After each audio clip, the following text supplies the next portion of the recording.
जय शिवराय मित्रांनो आता farmer ID धारक शेतकऱ्याच्या फार्मर आयडी वरूनच त्याची जमीन कसणाऱ्या भाडेपट्ट्या करारानं करणाऱ्या शेतकऱ्याला पीक विमा भरता येणार आहे, पीक कर्ज काढता येणार आहे किंवा इतरही योजनांचा लाभ घेता येणार आहे। हे कसं करायचं, याच्यासाठी काय तुम्हाला चेंजेस करावे लागतील, हे सर्व आजच्या व्हिडिओच्या माध्यमातून जाणून घेण्याचा प्रयत्न करणार आहोत। मित्रांनो, पीक विमा भरण्यासाठी फार्मर आयडी बंधनकारक करण्यात आलेला आहे। पीक कर्ज घ्यायचं असेल, केसीसी असेल तरीही फार्मर आयडी बंधनकारक करण्यात आलेला आहे। आता रासायनिक खत खरेदी करताना सुद्धा फार्मर आयडी मागितला जाणार आहे। हे सर्व करत असताना ज्याचा फार्मर आयडी त्याला तर ते शक्य आहे, परंतु जे जमीन कसतात, भाडेपट्ट्यानं करतात, यांनी काय करायचं, पीक विमा कसा भरायचा, पीक कर्ज कशी काढायची किंवा ही रासायनिक खत खरेदी कशी करायची, असे अनेक सारे प्रश्न शेतकऱ्यांना पडले होते। मित्रांनो, याचा एक मोठा मार्ग निघालेला आहे। तुमच्या फार्मर आयडी मध्येच आता ही बाब बदल करता येणार आहे। तुम्ही ज्या शेतकऱ्याला तुमची ऑथोरायझेशन देणार असाल, म्हणजे ज्याला तुम्हाला पीक विमा भरण्यासाठी ऑथोरायझेशन द्यायचंय, ज्याला तुम्हाला पीक कर्ज काढण्यासाठी ऑथोरायझेशन द्यायचंय, ते देऊ शकता। मित्रांनो, याच्यासाठी काय करायचंय, तुम्हाला MHFR ॲग्रिस्टेकच्या वेबसाईटवरती यायचंय, जे आपलं ॲग्रिस्टेकचं पोर्टल आहे महाराष्ट्राचं, त्या पोर्टलवरती यायचंय। या पोर्टलवरती आल्यानंतर लॉग इन साठीचे ऑप्शन आहे, ज्याच्यामधून आपल्याला फार्मर लॉग इन मध्ये लॉग इन करायचंय। या ठिकाणी तुम्हाला तुमचा मोबाईल नंबर, तुमचा असलेला जो काही पासवर्ड असेल तो पासवर्ड टाकायचा आहे। त्याच्यानंतर एक OTP पाठवला जाईल, तो OTP टाकून तुम्हाला लॉग इन करायचंय।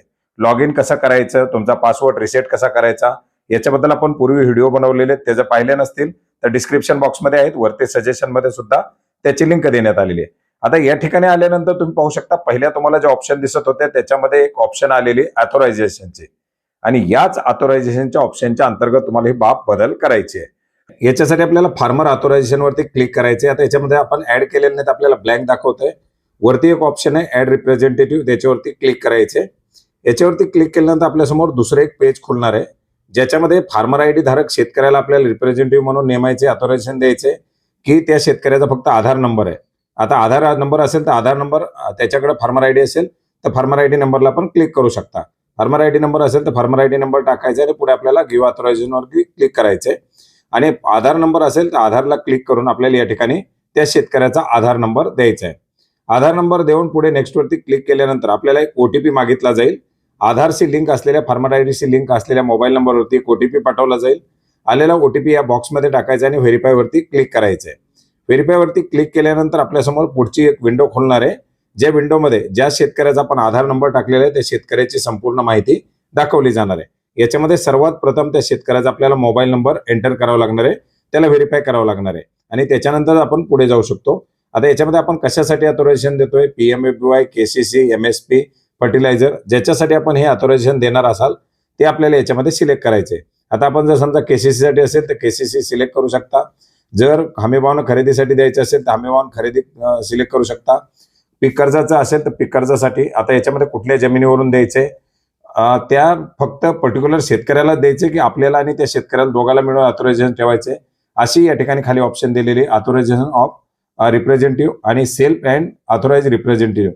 तर सेल्फ अँड रिप्रेझेंटेटिव्ह ठेवल्यानंतर आपण ही किंवा तो शेतकरी ही दोघे हे वापरू शकणार आहात। आता याच्यामध्ये जर समजा पीक विम्यासाठी असेल तर तुम्ही PMFBY सिलेक्ट करू शकता, MSP असेल तर MSP, आणि खतासाठी असेल तर फर्टिलायझर सिलेक्ट करायचे। जे सिलेक्ट करायचे ते सिलेक्ट करायचे, कुठल्या तारखेपासून कुठल्या तारखेसाठी, 1 वर्षासाठी, 6 महिन्यासाठी, 2 महिन्यासाठी, जे काही कालावधी असेल तो कालावधी याच्यामध्ये निवडायचा आहे। आता आपण याच्यामध्ये मोबाईल नंबर टाकलेला नाही, आपल्याला खाली ब्लर दाखवतोय। आधी आपला मोबाईल नंबर टाकून व्हेरीफाय करायचंय। तो शेतकऱ्याचा मोबाईल नंबर टाकल्यानंतर आपल्याला एक OTP पाठवला जाईल, आलेला OTP या बॉक्समध्ये एंटर करायचा आहे, व्हेरीफाय करायचंय। मोबाईल नंबर व्हेरीफाय झाल्यानंतर आपल्याला पुढे नेक्स्ट जाण्यासाठी ऍड ऑथोरायझेशन साठी ऑप्शन दाखवली जाते। आता ऍड ऑथोरायझेशन वरती क्लिक करायचंय। ऍड ऑथोरायझेशन वरती क्लिक केल्यानंतर OTP न ऍड करणार आहात की बायोमेट्रिक न ऍड करणार आहात असं विचारलं जाईल। तर या ठिकाणी आपण OTP ने करणार असाल तर आपला आधार नंबर टाकायचा आहे आणि परत एकदा ऑथोरायझेशन वरती क्लिक करायचंय। याच्यानंतर आपल्या आधार संलग्न मोबाईलवरती OTP पाठवला जाईल, आलेला OTP या बॉक्समध्ये एंटर करायचा आणि व्हेरीफाय वरती क्लिक करायचे। आता हे व्हेरीफाय झाल्यानंतर आपण दिलेलं ऑथोरायझेशन या ठिकाणी ऍड होत आहे। आता हे पाहू शकता, याची जी काही प्रोसेस आहे ती प्रोसेस चालेल, आणि आपल्या ऑथोरायझेशनचा जो काही डॅशबोर्ड आहे त्या ठिकाणी त्या शेतकऱ्याचं नाव, मोबाईल नंबर, आधार नंबर वगैरे सर्व माहिती आपल्याला दाखवली जाणार आहे। त्या आधार कार्ड वाले जी व्यक्ती असेल, जो शेतकरी असेल, त्याला तुमचं ऑथोरायझेशन मिळणार आहे। अर्थात तुमच्या फार्मर आयडीच्या आधारे पीक विमा भरण्यासाठी, पीक कर्ज काढण्यासाठी किंवा इतर योजनांचा लाभ याच्या अंतर्गत ज्या ज्या दाखवल्यात त्या बाबींचा लाभ घेण्यासाठी तो शेतकरी ऑथोराइज असणार आहे। म्हणजे तुम्ही पूर्णपणे त्याला अधिकृत केलेलं आहे.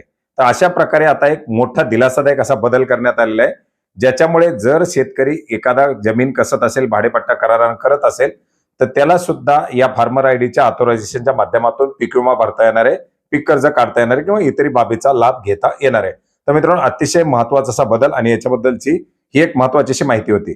याच्या संदर्भातील काही प्रश्न असतील किंवा फार्मर आयडीच्या संदर्भातील काही प्रश्न असतील तर नक्की कमेंट करा. त्याच्याबद्दल सुद्धा येणाऱ्या व्हिडिओच्या माध्यमातून नक्की माहिती घेण्याचा प्रयत्न करूयात. भेटूयात नवीन माहितीसह, नवीन अपडेटसह. धन्यवाद.